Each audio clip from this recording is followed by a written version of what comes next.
How do we get back to a society where all of us are happy to listen to and to people with whom we disagree strongly? Yeah.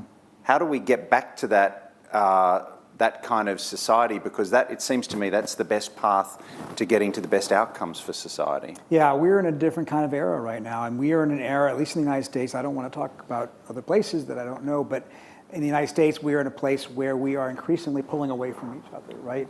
We don't want to even interact with each other, and it's physical, it's geographic, it's metaphorical. We have a president right now who distilled his domestic policy just 2 weeks ago at a funeral of all places by saying, I hate my opponent, and I do not wish them well.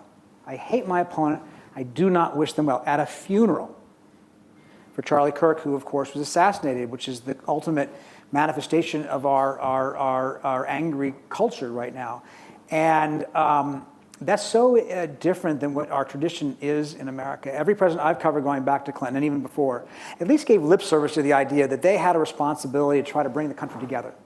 They didn't always do it. They were all dividers on some level. Division is part of politics, right? My policy is better than your policy. My candidate's better than your candidate. But they understood that being president meant something bigger than that. That Bill Clinton talked about being the repairer of the breach. And George W. Bush talked about being a uniter, not a divider. And Barack Obama said there's not a red America and a blue America. There's a United States of America.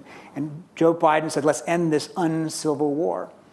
And what we have right now is a president who doesn't want to calm the waters, he stirs them up. He doesn't want to lower the temperature, he wants to raise the temperature. And it's awfully hard to have the kind of, meeting of the minds that you're talking about when the people who are literally running the country are actively working against that.